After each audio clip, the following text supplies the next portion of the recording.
after 10 seconds. All right, now 6 seconds. Ready, Jim? Yep. Go.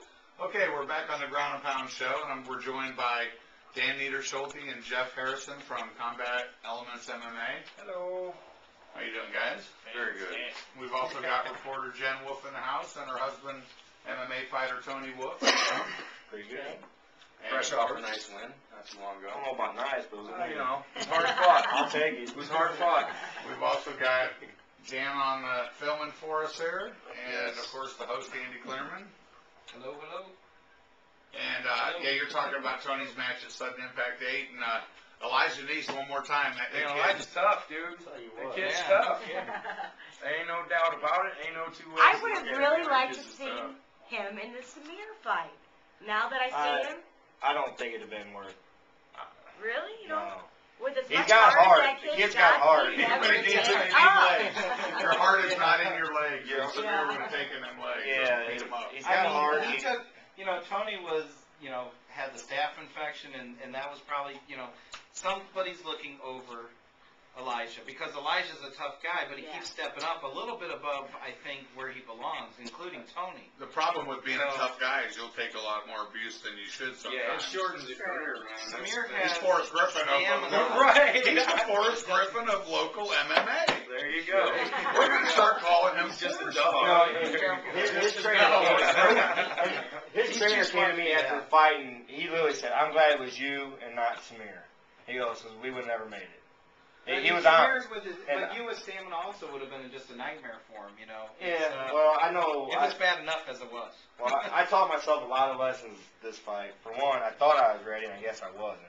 Or stats played a little part, but I'm not going to blame it on that. Two, I'll never take it easy on somebody the first round again.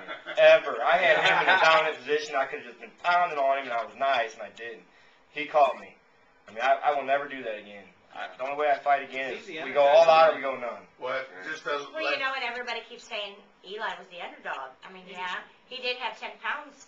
Tony did He's over had 10 him. fights But he's since had 10 Tony fights, had his last fight. and Tony's only had 1. Yeah, he was You know, my at the second time. fight. I was his 11. So he's got the cage. I give kid credit. He's gonna be a hard-nosed kid.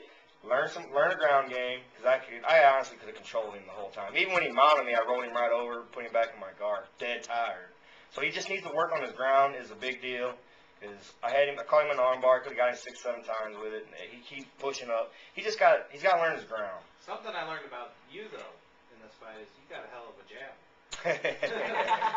That's one of my favorites. Yeah. You really know how to send that jab in, and you just bypassed all his defenses.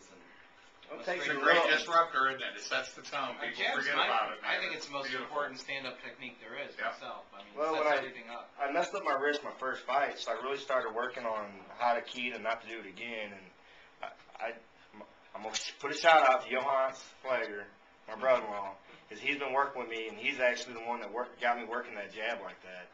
My only problem is I can throw it in there good and strong, but I don't feel like I got a 1-2 behind it like that. No, we talked about that a little bit, but that could have been the stamina, that you had. It very well could have. You were saying to yourself, "Whoa, why didn't I follow that up?" So. Yeah, I mean, I remember throwing the jab out there just faking, and I know I threw kicks. At least I thought I did.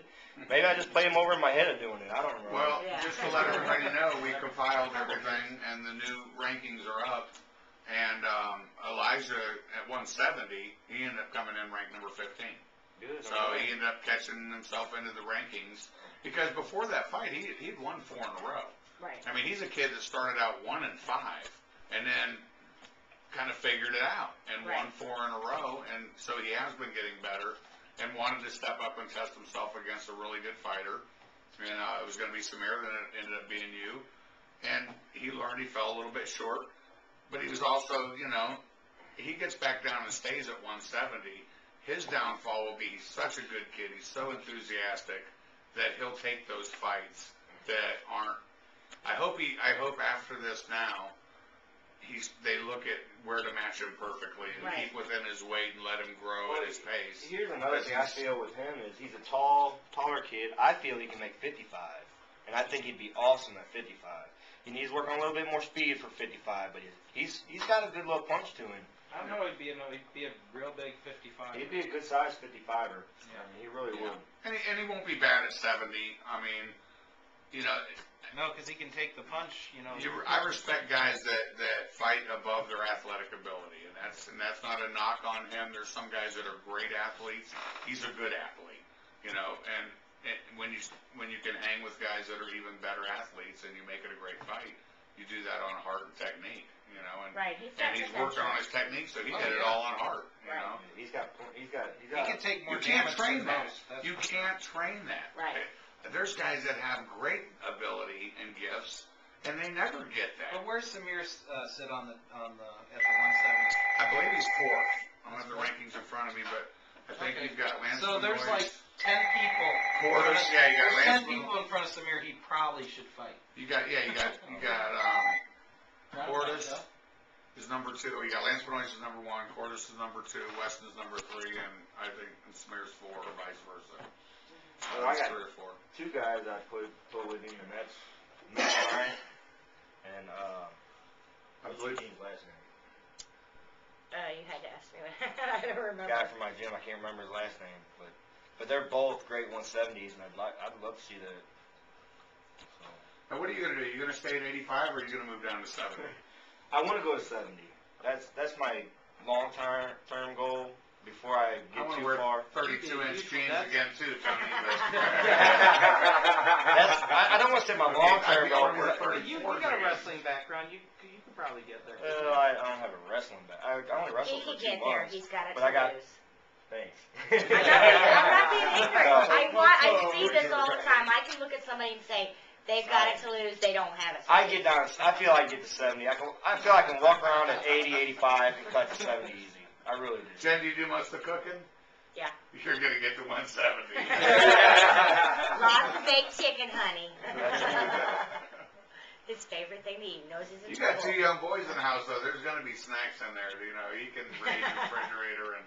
Yeah, but I got the food patrol over here. I'm not allowed near it. I just smacked his hand in the green room as he's reaching for a piece of cheese. I'm like, no! Oh wow! You got the perfect You better make manager sure you there. get some fiber too. According to Brock Lesnar. Yeah, now there was another internet report on there that he had. Diverticulitis. Is that what it is? Yeah.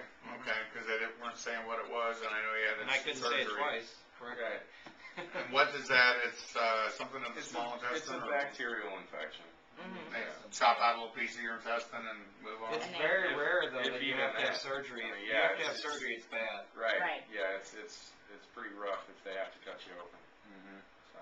Yeah, and then you have to have a colostomy bag until it heals, and Hard to fight with one of those. oh yeah, it's Now, not a fun procedure.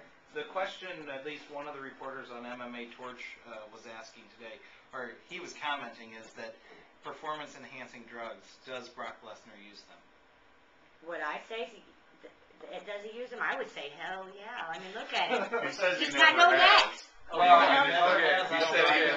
If you really trace him back, like first of all, I mean, believe it or not, I was actually in. Dan would have traced him. If anybody would No, have. like I was in high school. I was in the high school Howell wrestling program when he was at Minnesota.